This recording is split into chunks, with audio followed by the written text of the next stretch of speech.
আমি মনে করি যে নারীদের নারী মনে করা থেকে মানুষ মনে করা আগে বেশি প্রয়োজন। আমরা এই যে নারী পুরুষ দুইটা বিভেদ করে এখানে কিন্তু অসমতা তৈরি করে ফেলি। আমাদের সকলকে মূল্যবোধ সম্পন্ন হতে হবে। আমাদের নৈতিক মূল্যবোধের অবক্ষয়ের কারণে এবং সঠিক শিক্ষা এবং সংস্কৃতির যে একটা উগ্রবাদ কালচার চলছে আমাদের দেশে, এই সকল কিছুতে আমাদের হয়তো আমাদের যে সরকার ব্যবস্থাপনা রয়েছে তাদের আমাদের যে শিক্ষা ব্যবস্থাটাতে নৈতিকতাকে এস্টাবলিশ করতে পারেনি, মূল্যবোধটাকে এস্টাবলিশ করতে পারেনি বলে আজকে এই বিষয়গুলো হচ্ছে। এবং যে ঘটনাগুলো ঘটছে, বিভিন্ন বিশৃঙ্খল ঘটনা, মেয়েদের উপর নির্যাতন নিপীড়ন, এবং ছোট্ট কিছুদিন আগে আপনারা দেখছেন ছোট্ট একটা শিশুকে একটা নির্যাতনের শিকার হতে হয়েছে। এই সকল কিন্তু রাষ্ট্রীয় অব্যবস্থাপনার জন্য হয়ে থাকে। রাষ্ট্র যদি সঠিক বিচারটা কালচারে চালু করতো তাহলে কিন্তু এই বিষয়গুলো আর এত প্রভাব প্রসারিত হতে পারতো না আর কি বলেন।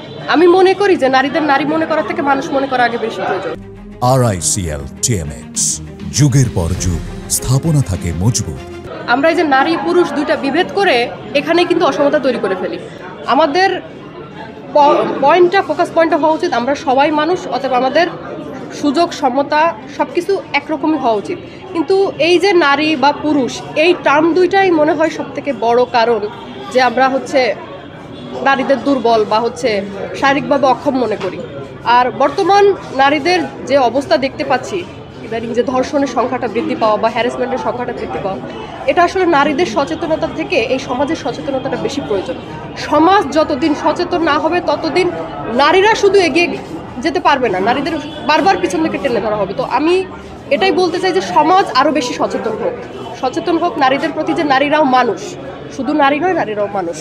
আমাদের আসলে ব্যাপারটা এমন হয় যে বাংলাদেশে কি হয়, একটা ঘটনা সামনে আসে আর একটা ঘটনা পিছনে পড়ে যায়।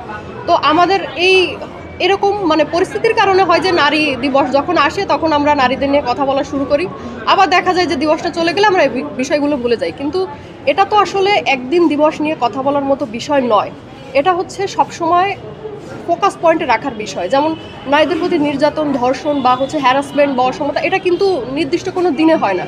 বছরের সব দিনগুলোতে আমরা দেখতে পাই যে বিভিন্নভাবে নারীরা হ্যারাসমেন্টের শিকার হচ্ছে এবং বিভিন্নভাবে বৈষম্যের শিকার হচ্ছে।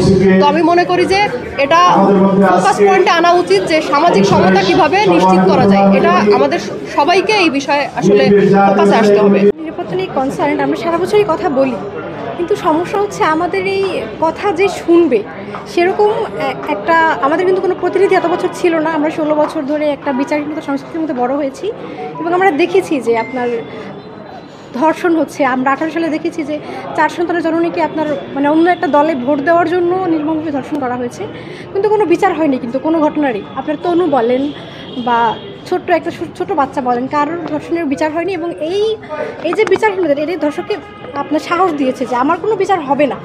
তো আমরা প্রত্যেক বছর নারী দিবসে বা এরকম বিশেষ উপলক্ষে কথা বলি বা সারা বছরও হয়তো বলি, কিন্তু আমাদের কথা শুনে বিচারের জায়গাটা নিশ্চিত করবে এরকম প্রতিনিধি আমাদের ছিল না। এবং এই 5 আগস্ট পরবর্তী সময়ের এখনও যে আইন শৃঙ্খলার যে অবনতি, তার একটা প্রভাব কিন্তু নারীদের উপরেও পড়ছে। আমরা রাস্তাঘাটে দেখছি নারীরা হ্যারাসমেন্টের শিকার হচ্ছে, ধর্ষণের শিকার হচ্ছে।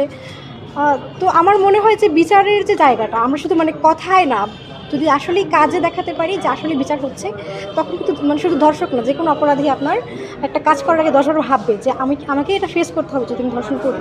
ছাত্রদল অবশ্যই ধর্ষণ সহ যে কোনো ন্যাক্কারজনক ঘটনার বিরুদ্ধে শক্ত অবস্থান রাখবে, যে কোনো ধরনের অপরাধের বিরুদ্ধে, বিশেষ করে নারীদের জন্য। কারণ আমাদের জনসংখ্যার 51% নারী, এবং আমরা যে তাদের হয়ে কথা বলতে চাই, তাদের হয়ে কাজ করতে চাই, আমাদের অবশ্যই তাদের নিরাপত্তাটা ইনশিওর করতে হবে এবং সেটা যে কোনো মূল্যে, যাতে সেই বিচারের জায়গাটা নিশ্চিত হয়। এই জন্য আমরা সবসময় আমাদের অ্যাক্টিভিজম চালিয়ে যাব এবং সমাজে সচেতনতা বৃদ্ধির জন্য আমাদের কাজকর্ম চলতে থাকবে।